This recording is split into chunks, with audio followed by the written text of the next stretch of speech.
I'm Fatheree. And I'm Jeff. And this is Tex-Trek.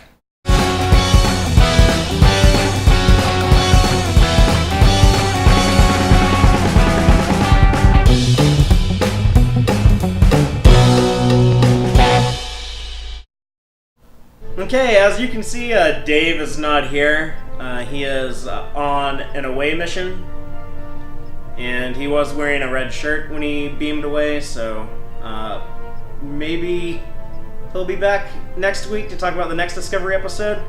But we have Jeff over here to talk about Star Trek Discovery Episode 6 with us. Jeff, would you like to introduce yourself and tell us a little bit about how you got into Star Trek? Sure. My name's Jeff. I got into Star Trek at a young age through my dad. We used to watch TOS episodes together. Sometimes I kind of wear it as a badge of honor that I feel like I'm the last generation that grew up saying Star Trek and meaning Star Trek. Next Generation didn't premiere until I was in middle school, so I was into Trek. I had a Mr. Spock uniform t-shirt as a kid. I had that neat Enterprise from the motion picture that you could pull apart and put back together into all the different shapes from the technical manual. So Trek's kind of in my blood. I've loved it for a long time. Do you have a favorite show? Are you more of a old school TOS guy, or? See, that is a difficult question because it's a toss-up between TOS and TNG. I grew up on TOS. TOS was what I knew, and then Next Generation came out and opened up this whole amazing world of new Star Trek. And so I have very fond memories of both. And depending on when you ask, it's a different show on top each time. That's how I am when I'm trying to figure out my second favorite Star Trek show. Is it TOS or is it TNG? Because my favorite is Deep Space Nine. Good show. But that was the one that was on the air every week when I had first started getting into Star Trek. I was aware of the original series and the Next Generation. I was watching those too, either in reruns or getting the VHS tapes. But DS9 and Voyager were on the air, and DS9 was and everyone hated it back then. Everyone was like, yeah, it's my least favorite show. I can't stand it. And then I'm so surprised now that it's gotten so popular in retrospect. But yeah. When Next Generation started, did you have like kind of a weird period of adjustment to the changes that they made, the departures from the original series? Yes, I did, because the uniform colors change and the ship looks like the lobby in a hotel. Everything's beige and there's potted plants and all that sort of thing. And the captain is this older guy. But it eventually started to grow on me, and I think as a kid I really imprinted on Geordi as the younger member of the crew who wasn't Wesley. Wesley didn't annoy me as much as he annoyed everyone else because I was about the same age. But to me, Geordi represented, this is a young guy right out of the academy, and look, he gets to sit in the captain's chair. So, like in Arsenal Freedom, and a couple times he gets command of the ship. Yeah. And I thought, wow, here's this guy in his early 20s, and he's running the show. I thought that was awesome. Interesting. I know Dave also says that he finds Geordi to be more relatable because he's kind of he's very good at like a specific skill set, but he's kind of socially awkward and. Oh yes, that's very relatable to a lot of us that are big Star Trek fans. It's a more flattering analog than say someone like Reginald Barclay. Right. But now we have this new show on the air for the first time in 12 years, Star Trek Discovery. How do you feel about Discovery so far? We're 6 episodes into it now. See, and that's, if you'd asked me at the end of episode 2, I would have had a completely different answer for you. I was a little dubious watching those first 2 episodes. I'm one of those fans that was complaining after the photos came out of the Klingons about the redesign and about why does it have to look this different. Yes, I admit special effects have come a long way, and there's no reason for them not to be improved, but such a departure I couldn't wrap my head around. So those first 2 episodes, the dark tone, the dark look of the series, and for instance, Burnham's court-martial scene. Mm-hmm. She is standing in the darkness, and the officers sitting on her court-martial panel are also shaded in darkness, and I thought to myself, where in Starfleet would this take place? Why is this being framed in such a way? And then I saw episode 3, and I thought, maybe this show, maybe I'll give this a shot. And then episode 4, and 5, and now I cannot wait for the follow-up episodes. My misgivings have kind of slid off to the side. I'll still complain about the ship designs and the Klingon makeup, but the show has pulled me in. I really dig it. Yeah, and leading up to the show, Dave and I were covering it pretty thoroughly. Anytime there was a new trailer or an interview with a writer, anything like that. And I did see a lot of things that kind of set off a red alert as far as like Klingon redesigns and stuff like that. But I also saw, really just from hearing what the writers were saying, that I could tell they kind of like a very good understanding of Star Trek and had a lot of love for it. You have like a guy like Akiva Goldsman who's involved in so many movies and shows and everything, and he's saying, yeah, like I'm a old school diehard Star Trek fan. This is the thing I'm most excited about, and I could tell that there was going to be stuff in there that I liked, but I knew that like, okay, if you're not looking at this as closely as I am, for most people who aren't podcasting or making videos and really paying attention like I am, yeah, there's a lot of things that are going to look problematic, but the whole time I was hoping people will give the show a shot, and I was thinking a bunch of the Trek fans will get on board. It's funny, we were talking earlier how we both kind of feel the same way about each episode is better than the last, but yet they keep doing things that would rub diehard fans the wrong way, like showing us a not D7 and calling it a D7, or this week we had a holodeck a decade before the original series. Yes, that was a little shocking. That's technology that if you're a cannon hound, it should not have been there. I do have my explanation that I've already come up with, and that is because the Discovery is a scientific ship that can handle 300 different scientific projects at the same time. This is actually the very first holodeck that's ever been used on a ship. It very well could be a prototype, brand new technology, and it's actually not that different from things we're using right now. Yeah. And they've had holograms on the show for the entire time, so it kind of does make sense that they would do this, I guess.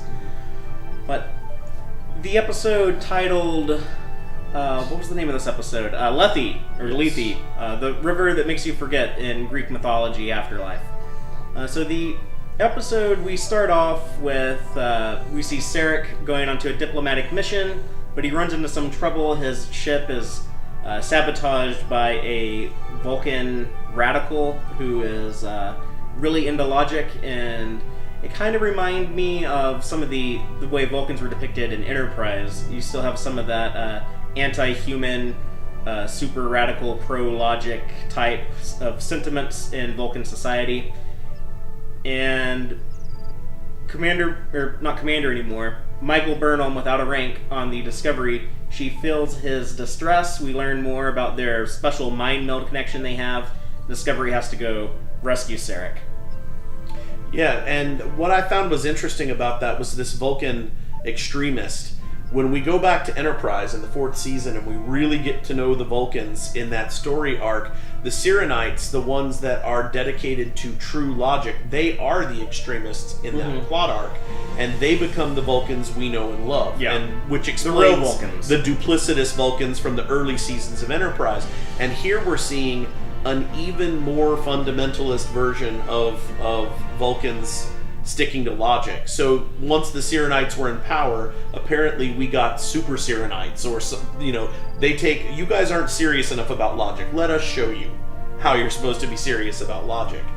I could not imagine a Vulcan suicide bomber before tonight. That took me by surprise. Also, his suicide bombing technique, it was kind of like, there is a season 3 episode of Enterprise where they meet some religious radicals that was pretty on the nose, talking about the Bush years with radical terrorists that were causing problems in real life.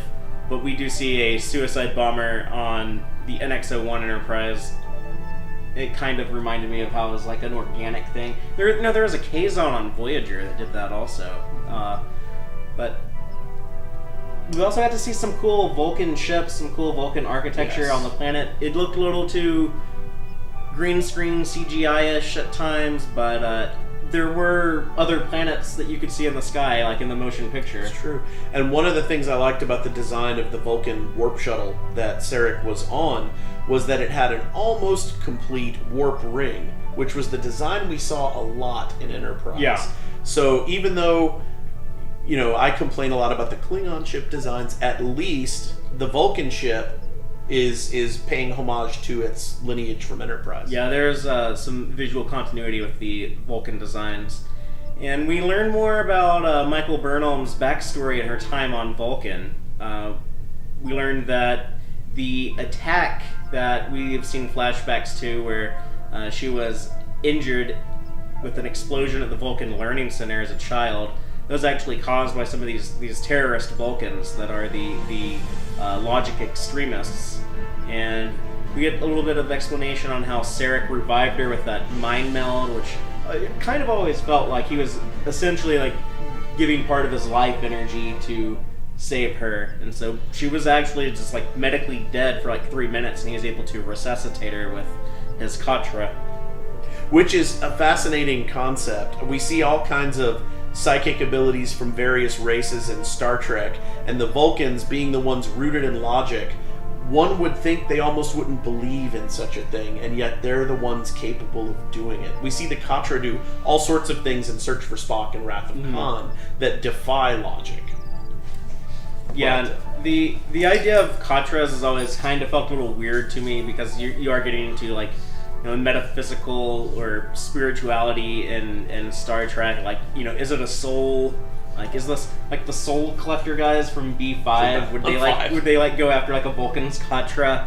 But if you're a person who wants like a more like scientific sci-fi secular explanation, you can kind of lens it through, it's just like all with telepathy. You have like this consciousness that can be moved from one brain to another, but she calls it a soul graph, I think. So that's interesting, but I think it really fits into the what we know about Vulcans and how we've seen them use these abilities before. We also learned some really interesting stuff about her graduation from the Vulcan Science Academy and her desire to go into, what was it called, the exploratory. Yes, it was the expeditionary, not Corps, the expeditionary Vulcan NASA is what it was. Vulcan NASA. People who go into space and explore stuff for the planet Vulcan. Yes. And I love how like the director of that group had this really cool staff that Yes. makes no sense. It looked like what Nero had in Star Trek 09, but I guess it was a deep visual. It's actually an interesting point. Yeah, so Romulans have Vulcan lineage. lineage. So there's some connection there. Yeah, and this kind of explains why something that goes all the way back to season 2 of the original series, why Sarek and Spock had so much bad blood when Spock chose not to go to the Vulcan Science Academy, why they didn't talk to each other for so many years. So that Sarek was given an ultimatum. You have this foster kid that you've taken in under your wing, this human, this outsider. You also have this half-human Vulcan hybrid son. We kind of don't want humans to take over our culture, take over our organizations we have. So you can let one of them join our Vulcan NASA, not both of them. He chose his son over his non-biological daughter, and that came back to bite him in the ass when his son turned out to not even want to do that. So that would pretty understandably piss someone off, but they're kind of in the wrong the whole time by secretly picking what kid they want to do what and trying to plan out his son's future. It felt real though, it felt believable, it fit into what we know about Sarek. It's true, and something that crossed my mind just now while you were explaining that is the Vulcans have this concept of infinite diversity and infinite combination. Mm-hmm. One would think they would welcome diversity into their exploratory core, but much like our current culture, it seems to mean infinite diversity and infinite combination as long as we're still on top. Yeah. It's funny that the race that came up with that motto is also one of the most monocultural societies in fiction. Pretty much all Vulcans, unless you're Sybok, Right. who was portrayed as a rebel. And then you had those guys on Enterprise Season 1, the Vulcans without logic, who like to mind meld rape people. Other than that, pretty much all Vulcans act the same. But the whole idea with Sarek, I was wondering why he, at his basically dying when he's injured from that explosion, why would he be thinking about Michael Burnham instead of his son Spock? Like, I know, like, the show is about her, and they can't show Spock, they can only show her, but one of the other characters mentions, when you're dying like that, you're going to be thinking about your loved ones, and so I was like, why wouldn't he think about Spock? Like there's bad blood between them, but wouldn't he be thinking about that? And then when I saw what really happened, it was like, oh, well, this is the moment that he regrets most in his life. That was his largest regret, was making that call. And it, again, like I said, like, it really explains why he would be so mad at Spock, because it's not like, you're not doing what I want you to do. You're embarrassing me by not going to the Vulcan Science Academy and joining Vulcan NASA. It's more like, you just made the sacrifice that we demanded of your foster sister. You just completely negated that. And I could have picked her, and she would have been grateful.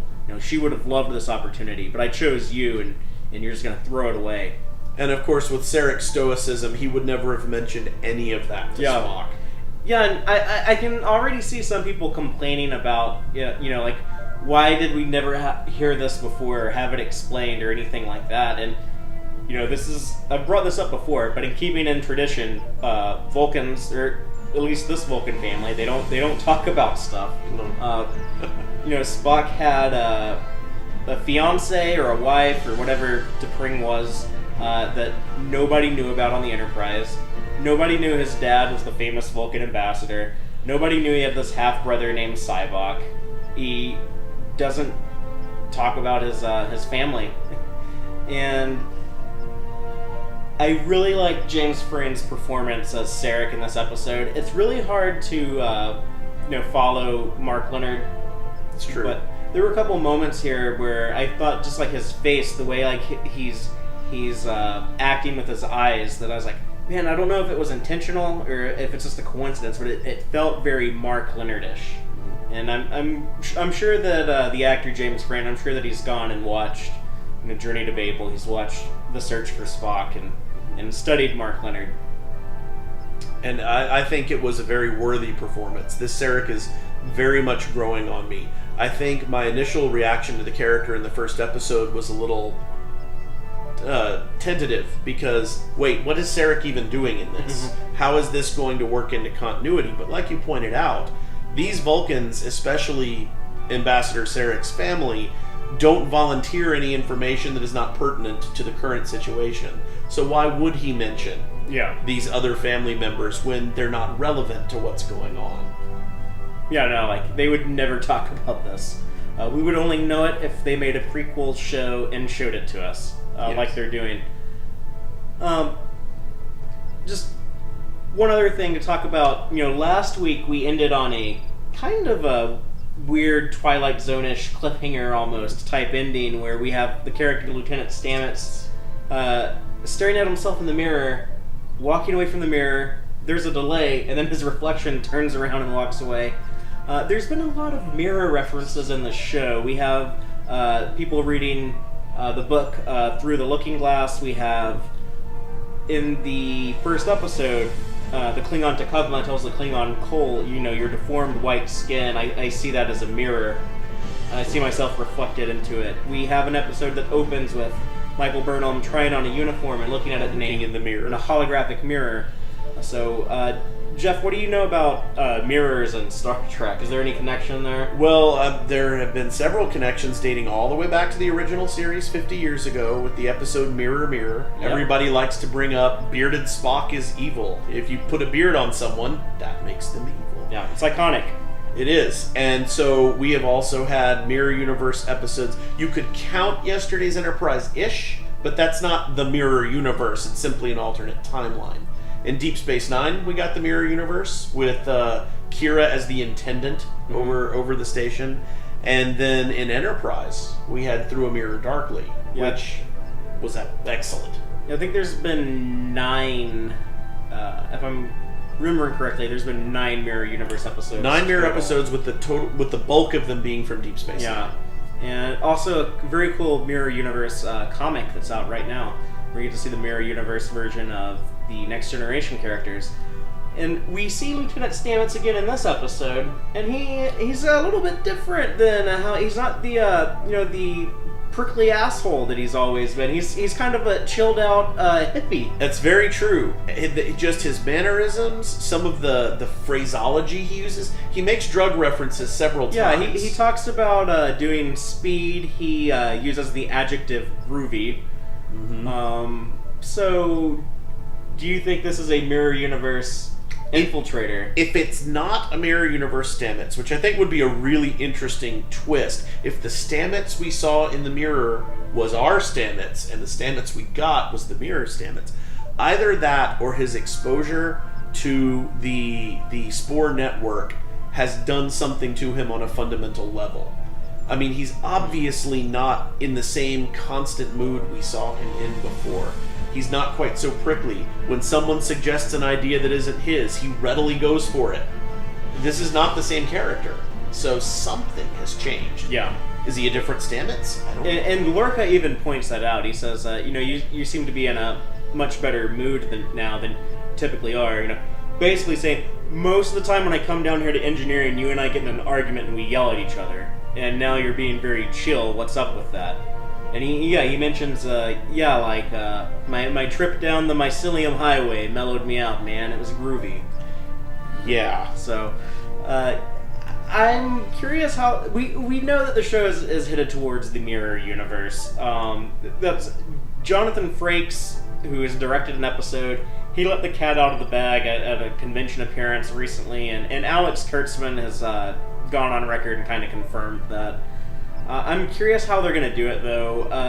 I thought Enterprise had a really good way of doing the Mirror Universe, but without it affecting the continuity at all, because the entire 2-part story was set in the Mirror Universe. If you do crossover-ish stuff, that does seem kind of weird for continuity with the original series.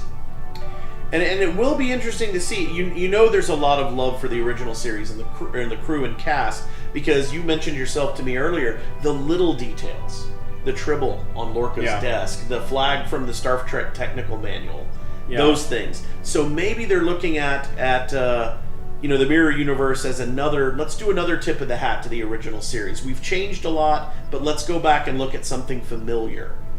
But what I want to know is, with such a darker wartime Starfleet, what is the mirror version? Will we get something that's a shade darker still, or will they flip it on its ear and we end up with something a little closer in tone to the Star Trek we're used to? Yeah, that's interesting. I'm not sure exactly how they would do it. I'm not sure if it's something they might be setting up for season 2, because the writers are preparing stories for season 2, and they've said it's not going to be Klingon War. That'll be resolved in the remaining 9 episodes.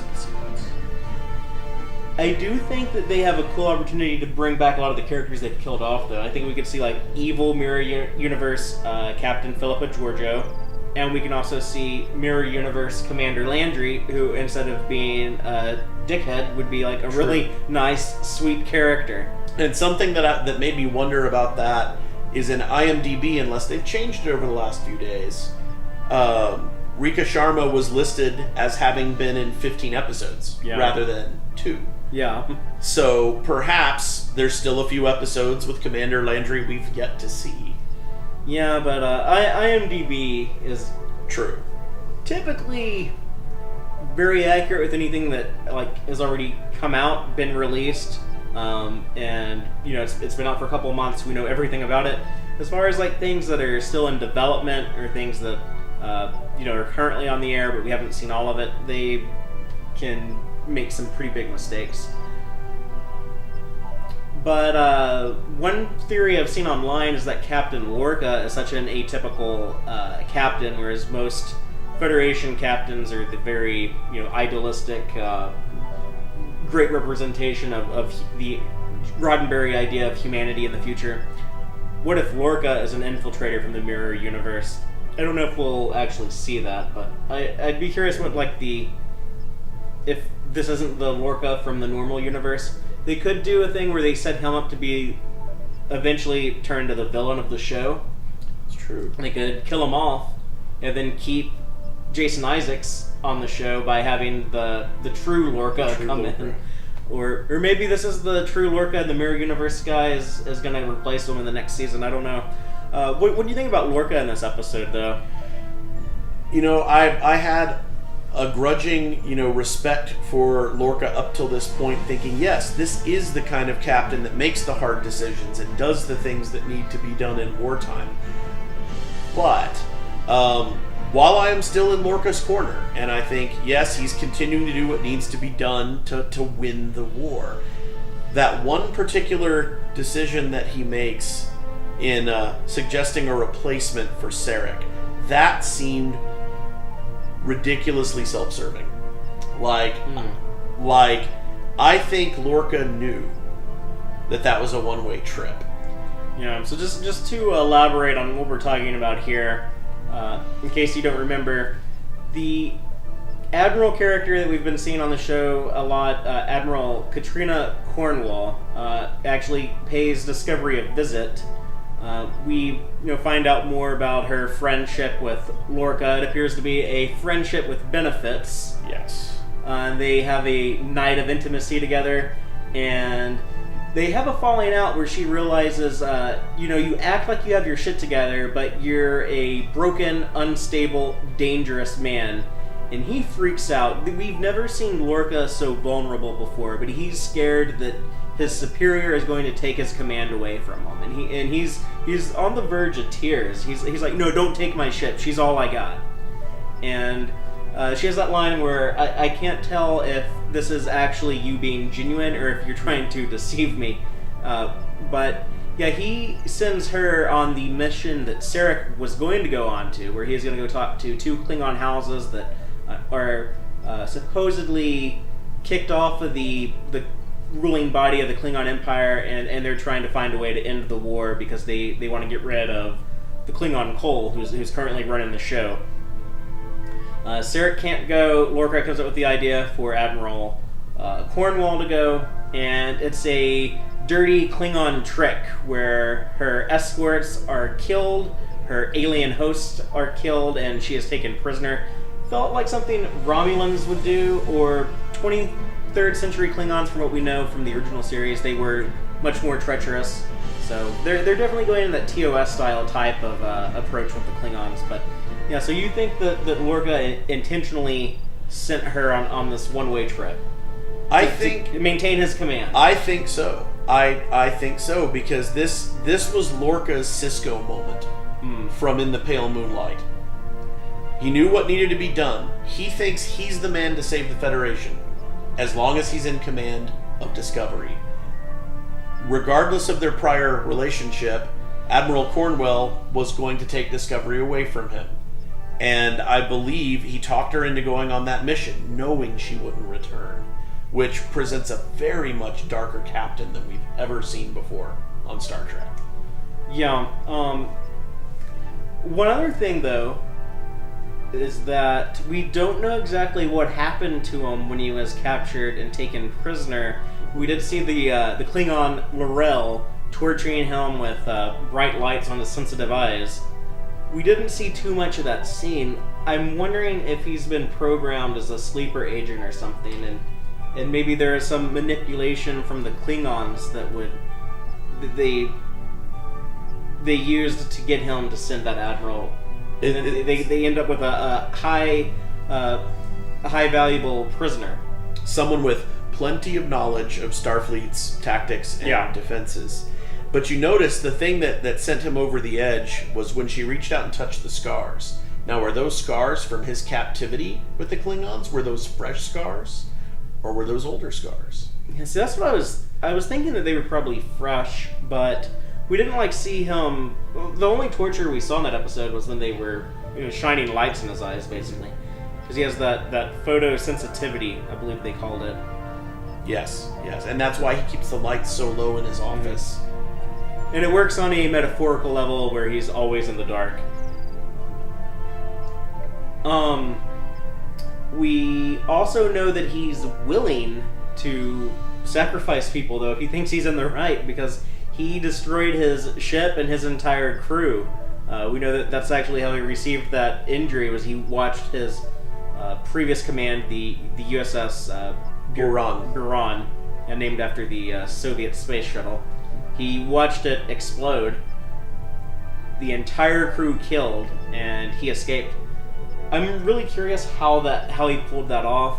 I'm hoping we see that in a flashback at some point. I want to know that too, because from what we know of Starfleet officers, take Matt Decker. Decker's entire crew was killed, and that drove him mad. Yeah. So how is Lorca dealing with the fact that he sacrificed a crew? Has he really made peace with that? Is that really something he can live with? So... Yeah, and Decker went mad after he failed to save the lives of his crew. Lorca intentionally ended the lives of his crew. Exactly. He thought he was doing them a favor. So you'd think that it would be an even more crazy thing to cope with. But I still can't tell. I can't make up my mind on Lorca, and it's one of the things I like about the show is I'm so curious to see where it goes with it, because I can still see him being a character who sticks around, who's a good guy, who has some redemption in the end. He's obviously done some bad stuff, but I can see him, doing some self-sacrifice or doing something at some point that makes it all forgivable. Or I can see him just having like a total villain turn, and maybe he turns into Garth of Izar, I don't know. Right, and either of those would be fascinating to watch. And Star Trek has explored this theme before. There was the episode of Next Generation with the super soldier, Roga Danar. What happens when the war is over? What do you do with those soldiers? Does Lorca represent, the rough people who are willing to make those hard decisions? When the war is over, what does he do? What's left for him in Starfleet? So... You gotta figure... this war's only been going on for 7 months, so... He had to have been doing something before then. That's true. But he was also a captain who hadn't watched his crew die, so maybe he wasn't the general on the battlefield type captain until that happened. Well, we saw that turn with Archer. Yeah. Archer was uncomfortable with Mako's aboard, and then the first thing he tells... the captain of NX-02. Yeah, Hernandez. Yeah, you definitely want some on board. Yeah, that's a good point. So, it's weird because Enterprise, it kind of... Archer did some stuff in Enterprise that kind of bothered me, but it kind of showed over the course of the 4 seasons. You kind of see how, this naive explorer going into space for the first time, and then he encounters things like the Xindi and the Romulans and all this different stuff, all these different trials, and eventually he kind of becomes like the type of captain archetype that we see with, later with like Captain Kirk or Captain Pike or what have you. It's weird that Discovery is kind of retreading that, where we see a captain who Jason Isaacs, the actor, has described Lorca as being, he's probably the most fucked up captain, which I certainly agree with after watching the episodes with him. Pretty true. But I'm wondering if kind of the plan with Discovery is eventually we get to a Kirkish type captain, maybe Saru or Michael Burnham become captain of the Discovery, and we get to that TOS style captain archetype. It seems like Enterprise kind of already did that, and now we're doing it again on Discovery. But well, the thing that popped into my head is when you said, well, we saw a naive cap, and the funny part is that partially describes Giorgio. Captain Georgiou was a consummate professional, an excellent Starfleet captain, but what happened in that pilot episode, she was entirely wrong not to take Burnham's advice. She was following Starfleet's ideals and protocols, but in that particular moment you needed a Hawk, and now we're at war. And that raises some interesting philosophical questions. You know, when do you hold to your beliefs, and when do you deviate because reality is at odds with those beliefs? So, you know, Georgiou is more of a Picard type captain. Yeah. And Lorca is a little more like a really, really dark Kirk. Lorca is like Trip in season 3 of Enterprise. Right. He's like, they blew up Florida. He's like, yeah, none of that tiptoeing around this time, Captain. We're not going to be following none of that non-interference shit T'Pol's always trying to shove down our throats, are we? Like we're going over there to kick ass. So yeah, we're definitely getting into Trip season 3 with Lorca. And you know, it makes perfect sense if he's lost a crew, and that makes me wonder. You know, you brought up maybe Lorca wasn't like this till he lost his crew. He's got a room full of weapons that he sits in the ship. Yeah, he refers to Starfleet officers as soldier when we've never seen that before in Starfleet. Kirk said it once in Errand of Mercy. I'm a soldier, not a diplomat. But in Next Generation, every time somebody brings up the M word, it's Starfleet is not a military. Lorca believes he is a soldier, and his people are soldiers. When did that happen?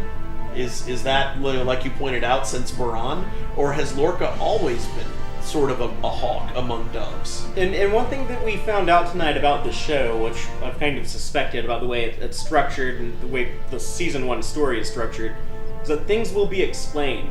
You know, we had like this weird kind of mind meld connection between Burnham and Sarek that we had never seen before. This episode, like, it really like delved into the details. It got into pretty much just a scene of somebody just explaining it to the other characters and explaining it to the audience. Right. Like, yeah, here's exactly what happened. It's called a soul graph. This is how it works. This is why it happened. So I do think it's likely that we will see a flashback, or at least get a conversation that gives us sheds a lot more light on the destruction of his ship. But yeah, how cool would it be to have like a flashback to Lorca in those days, and he's just like really friendly, smiling, he's like gossiping with his first officer, and then all of a sudden like they're attacked by Klingons, where somehow like he's trying to, you know, repair something in engineering, and he gets stuck with having to make like the choice, okay, I can destroy the ship and I'll survive, but they'll all die and it'll save them from being captured. And it's, you have like that moment where you see him make that choice, and you can tell us like, this is the hardest thing he's ever done in his life, and after that he's the hardened, hawkish captain that we've seen in the show so far. That's a good point, and I don't know why it popped into my head, but the dilithium pod in Court Martial. Oh, when Ben Finney is ejected from the ship in the dilithium pod. That would be so perfect. Yeah, if they did something with that pod, yes, like that. And that's something that like only like Star Trek TOS fans would know. Right. But we would be like, oh yeah, I know exactly what just happened. Like, that's great. And what we don't know, do we know for a fact that Lorca intended to survive? Did he ever say he intended to save himself? Because if he was working, say, in the dilithium pod, and the dilithium pod was ejected as the ship was destroyed, he might have been an unintentional survivor. And some of this angst, some of this violence that he has inside him might be a reaction to not having gone down with his crew. And we know he has guilt, because that's why he doesn't. That's the true reason why he won't repair his eyes. That is the pain he chooses, as established in last week's episode, Choose Your Pain. So, yeah, he definitely has some guilt issues there. I just want to see that scene where there's this ship explosion, and like he can't look away from it, like as it's like burning his retinas. Oh, I hadn't made that connection, but you're absolutely right. That could be exactly what. Yeah. So, I don't know what a matter-antimatter explosion would look like, but I think it's likely it's something you probably shouldn't stare at. Yeah, not without a nice pinhole camera, or maybe some of those spot glasses from Is There in Truth No Beauty? Yeah. Anything else in this episode stand out to you? I liked a lot of the little background details. The food processor had me chuckling. I love that they still eat burritos. Yes, they do. And the other thing that I noticed, and it's not as overwhelming as it is in that other sci-fi series that's popular right now, but there are, like, groovy, the word groovy. Where does Lieutenant Stamets pull up 200-year-old pop culture slang terms from? You know, burritos with roasted salsa, that's still a thing in Discovery.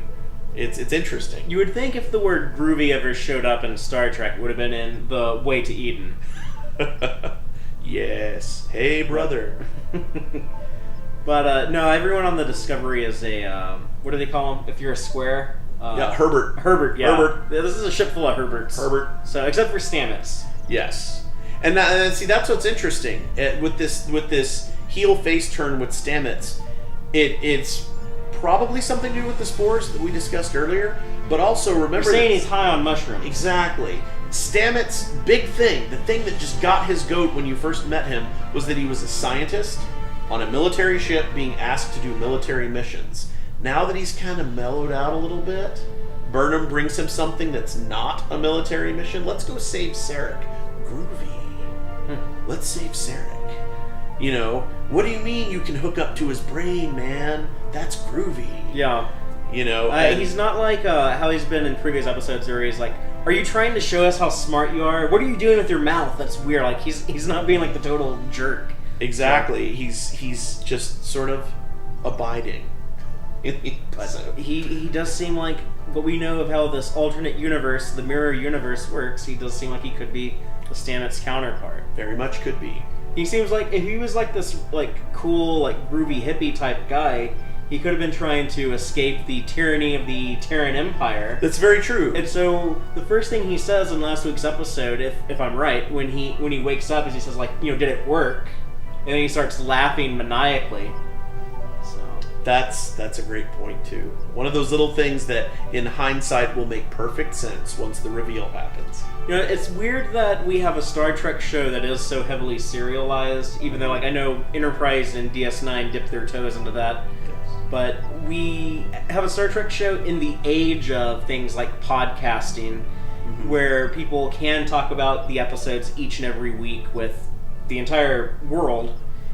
And having the serialized nature, we are wondering, you know, well, what's the deal with Lorca? Are we going to find out more about his past? Is Stamets from the Mirror Universe? And it's cool that they're writing it in this modern way. I'm a huge fan of the traditional episodic nature of Star Trek, the story of the week, the self-contained story. But I like seeing these modern serialized arcs just because it is so fun to have these conversations. And I think serialized is where Star Trek needed to be. It's much more interesting when you're following the development of the characters and things change from episode to episode. Yeah, I mean, we've had literally hundreds of episodes that are self-contained stories. And if you watch Voyager and Enterprise, they were kind of starting to run out of ideas. How many recycled holodeck episodes did we see? Yeah. Like, did we really need Fairhaven on Voyager? Did we really need to see another holodeck fun time session go wrong? But one wonders why the Starfleet continues to put them on the ships at that point. How many Prime Directive stories have we had? Like, let's do things a little differently. So, I'm digging Discovery, and like I keep saying, every episode I like it more than the last one. Every week I'm saying, well, this was my favorite one so far. I think I've said that every week. Right, and I'm going to agree with you on this one. It's the serial. It's getting us deeper and deeper into the lore and the whys and the wherefores of all these characters and the war that they're in. And if there is eventually an explanation of why Klingon ships look wrong, or why there's holograms all over the place, but we don't see those again, I would really dig that. But yeah, I still have my fingers crossed that eventually we see a TOS-style augment virus infected Klingon, and he's on a Matt Jeffries D7. I agree completely. And one theory a friend of mine tossed at me today that I mentioned before we started recording was that perhaps the reason we haven't seen a traditional Klingon ship yet is that the vessels that we see, all of which are different from one another. I don't think we've seen two ships in the same class yet. These are the ships that belong to the Klingon houses, that are part of the Klingon houses, and what we recognize as the Klingon Imperial Navy is not yet a thing, or is a thing off screen that we haven't seen. Yeah, and that would actually make a lot of sense, because I think the intention is that we have the 24 Klingon houses that we're aware of, and I think there's more than 24 houses. They say that there's 24 great houses, so I'm thinking like, well, that's the council, it's the 24. Right. But, it's kind of how medieval societies have worked. Where house is greater, house is minor. Yeah. Or that's how Game of Thrones is set up, where you have, different wardens, and then they have people loyal to them with smaller families, less powerful families. But if we do have all these different Klingon designs, it kind of makes sense that after, where we left off the Klingons on Enterprise, they kind of do fall apart. They establish that there's been very little contact with the Klingons for 100 years, and after the events of Star Trek Discovery, they do become the Klingon Empire we know of the original series. Right. This is the catalyzing event that brings them back together as an empire. Yeah, so the potential is there to fit all the pieces in and make it this cohesive story that works with canon and is hopefully pretty compelling to fans and new fans alike. And it also lays the groundwork for the Klingon Cold War that we're familiar with from TOS through Star Trek VI. Yeah. There had to be a hot war to set up the Cold War. Yeah, and they've made references to there was a big conflict with the Klingons. That Donatu 5 was mentioned in The Trouble with Tribbles, that was a battle that they also reference in I think it was the second episode of the show, the Battle of the Binary Stars. Yes. Tekuvma brings that up. That's true. So, yeah, we know that it was always implied that there is a big conflict with the Klingons. They're in the FASA stuff. They had the 4-year war. The 4 Years War was the war with the Klingons that Kirk mentions when he's on the Republic and all that sort of thing. So, but it looks like Discovery is going to establish that as a 1-year war. And then we'll be on to a different story in Season 2. I'd love to see the Tholians pop up. Yes, the Tholians, the Gorn, perhaps? Gorn are tricky. You're right, because that was the first time they were seen. It's okay to, if you found a skeleton on a planet and you decide to, take it and keep it with you, that works. But if you make first contact with the Gorn, it's gonna be hard to explain. They did show up in the Mirror episode of Enterprise. Yeah, so if we get into the Mirror universe, no rules. You can put as many Gorn in there as you want. But, I think that's going to do it for Episode 6, Lethe. But we'll be talking about Episode 7 next week. The title, Magic to Make the Sanest Man Go Mad. Another classic TOS-style, enticing episode title. As a great title. Yeah, so I'm definitely looking forward to seeing that. And Jeff, I want to thank you for showing up tonight. Thanks for having me. Yeah, and you're always welcome to join me and Dave anytime you feel so inclined. Outstanding. It sounds like a great time. So we will talk about Episode 7 next week, and until then, live long and prosper, y'all. Thank all of you so much for checking out this installment of Tex-Trek. I hope you enjoyed it. Please be sure to like our YouTube videos and subscribe to our channel. Audio-only version of episodes are available at our website, www.tex-trek.com. Please check out our site, especially if you just want an audio-only podcast. We have that available for you. Y'all can also keep up with us online. You can follow us on Twitter at TXTrek, or you can check us out on Facebook at www.facebook.com/tex-trek. Please, by all means, let us know what you think by dropping a comment anywhere you see fit. We definitely want to hear your feedback. Let us know what you liked and what you would like to see more of. what you would like to see differently going forward. If you want to email me directly, go ahead. I can be reached at fathereeactual@tex-trek.com. Thank all y'all again. Take care.